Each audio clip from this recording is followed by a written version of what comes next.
Sumainyo ang Panginoon. Tulad ng ito ay kapistahan ng Epifania. Iba ito ay ikalawang Pasko. Kasi yung unang Pasko ay pagpapakita ni Jesus sa mga Israelita, mga Pasko.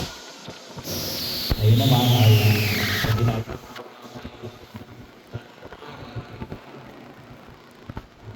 Amigo, ngayon ay nasa harapan natin si Jericho.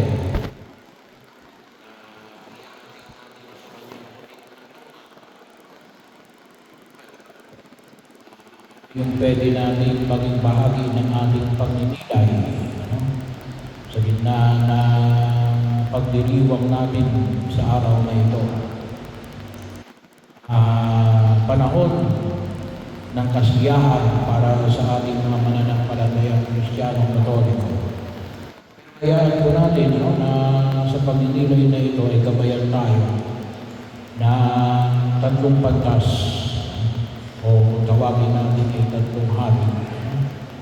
Mga ilang mga punto sa nawa ay makita natin sapagkat sa pagkakataon na ito, yung tatlong hari alin, ito yung mga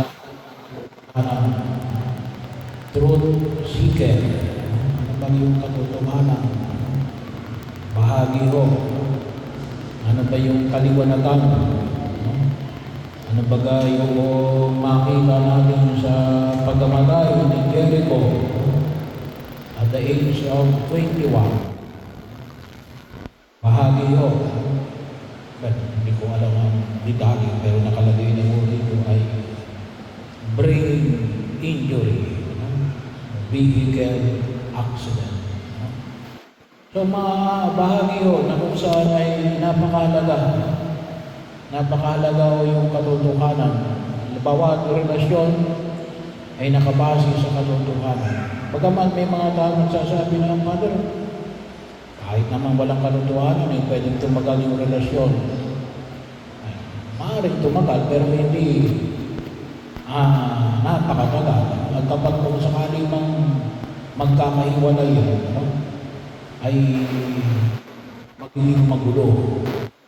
Kasi yung pamantayan natin yan nakabase sa katotohanan. At yung katotohanan ay pinamanig ni Jesus ay exclusive sa mga nananampalataya.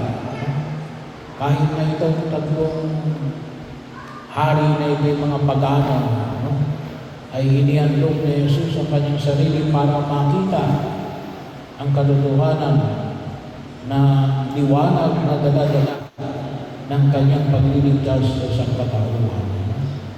Kaya, isa siguro, na masakit. Masakit ang dulot ng kamatayan.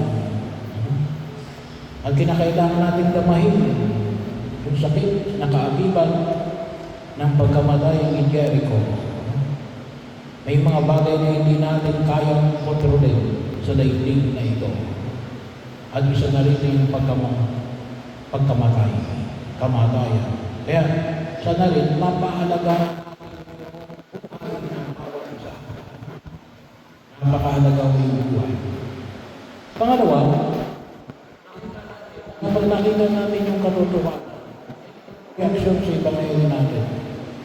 Ano yung unang reaksyon?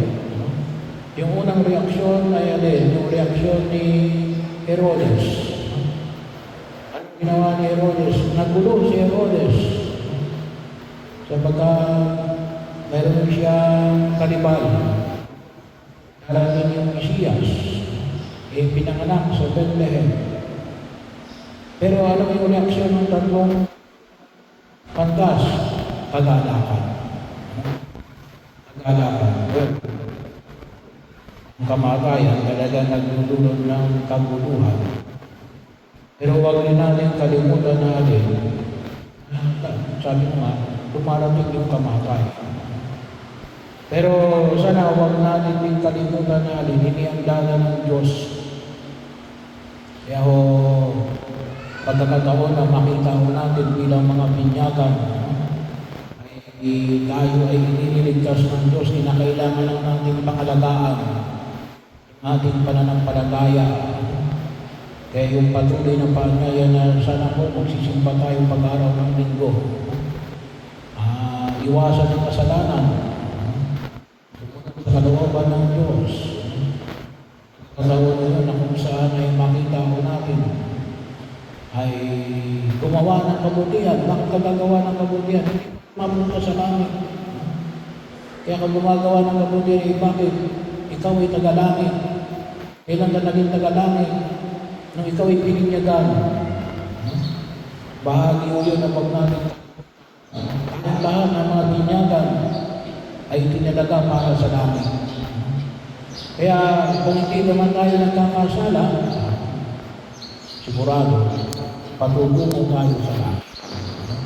At yun yung katotohanan na magdudulot sa atin na makita ko natin, well, si Jericho ba ay sa langit? Hindi ko natin. Bahagi ko yun. Kaya nga napakahalaga ko sana sa atin, yung ng ating pananampalataya, magsimba tayo pag-araw namin. May kasalanan, mangumpisal, o kahit na walang kasalanan, mangumpisal, kahit na naman sa panahon ng Kwaresma o sa panahon ng Adbyento, sa bahagi yun, na ang tawagin na natin yung meron, yun yung ating spiritual insurance. Nangumpisal naman palagi yan, ay yung probabilidad mas malaki. Ano ba? Nakita natin na alin yung tatlong mago ay alin nagdog ng kanilang sarili. Ano yung kanilang handog? Ginto, mira, at insenso. Ginto, pagkilala ng pagkakahari ni Jesus. Insenso, sa pagkilala na si Jesus ay Diyos. Mira ay tanda ng alin? Ng kanyang Diyos na pagkatao na namatay para tubusin tayo sa ating mga kasalanan. Iaalay natin ngayon. Yung inyong kalungkutan, iaalay mo sa Diyos. Wala ng Jericho, ang inyong pananampalataya, ang inyong pag-asa, nawa na makita natin na panahon na kung saan inyong kalungkutan. Si Jericho, ialay mo sa Diyos. Bahagi o yan. Matalaw na tayo nagtitiwala natin ay, well, hindi tayo sigurado. Pero sabi pa, ay yun yung paanyaya ng ating pananampalataya. Bilang mga binyagan, tayo ay sa paghahari ng pagkakal. Kung sakali mo siya ay mga kasalanan na hindi niya panibigay yung hinihingi ng katarungan, ay tayo ay isama natin palagi sa ating panalangin every Sunday. Panalangin natin si Jericho. Bahagi yun sa inyong paglalakad mamaya patungo sa sementeryo. Ihalay nyo yan sa Kanya. Yung ating pagsusumika. Yung tinatawag na natin na tayo mga namumuhay ng patas ng laban, lumalaban ng patas, ialay natin yan sa Diyos. Ang isa rin ialay natin at ito na yung pinaka-pang-apat din na punto sa ialay, yung puso na handa ng pagpapanibago. Well, si Jericho, sigurado, makikilala niya ang Diyos, makakatagpo niya ang Diyos sa kanyang karangyaan sa langit. Pero tayo, habang tayo naglalakbay sa daigdig na ito, nawa katulad din ng tatlong mago na pinangitaan ng Diyos sa pamagitan ng kanilang panaginip. Anong sabi sa kanila? Huwag na kayong bumalik kay Herodes, mag-iba kayo ng landas. So nawa po, maging bahagi yun. Sa gitna ng inyong kalungkutan, naway lalong tumatago ang inyong pananampalataya sa Diyos. Hindi lang mo pwede yung katulad lang last year, katulad lang kahapon, yung ating pananampalataya. Ang tunay na pananampalataya ay pinagtitibay tayo. Bakit kahit nasa gitna ng kalungkutan ng kamatayan? Opo. Kapag yun ang dulot ng ating pananalig sa Diyos, doon natin higit na mapagtibay natin na ang Diyos natin ay hindi nagpapapaya. Para kay Jericho, kasi inihanda niya yung buhay na walang hanggan. At sa atin, na dito pa sa daigdig na ito, sabagat alam natin na alin, na bibigyan tayo ng lakas na harapin ang mundong ginagalawan natin. Kaya nga, sa pagkakataon na ito, magsitayo po kayo at samahan niyo ako sa isang panalangin. Sa pagkakataon na ito, kasama si Jericho. Alam natin, kasama siya naroon. Panginoong Jesucristo, liwanag ng sanglibutan at hari ng lahat ng bansa. Sa banal na araw ng iyong Epipanya, ipinahayag mo ang iyong sarili sa lahat ng mga tao sa daigdig. Tulad ng mga pantas mula sa silangan, lumalapit kami sa iyo ng may bukas na puso. Sa iyo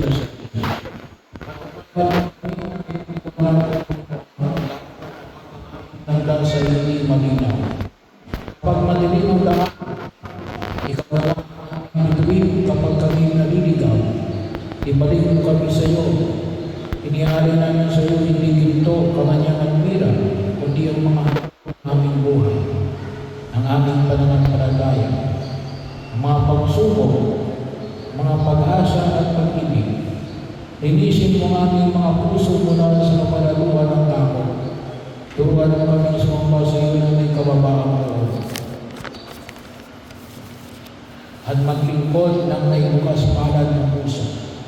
Kung paano ipinahayag mo ang iyong sarili sa mga pantas, ipahayag mo rin ang iyong sarili sa aming mga buhay upang makilala ka namin sa mga tuka, sa mga nagdurusa, sa mga namimigati, at sa mga nakakalimutan. At matapos namin makatampukan na may makabalik kami sa aming araw-araw na pamumuhay sa ibang landas, binago, pinanibago, at puspos ng iyong liwanag. Ikaw na natubuhay na nag-ahari kasama ng Ama sa pagkakaisa ng Espiritu Santo, Diyos magpakailanman. Amen.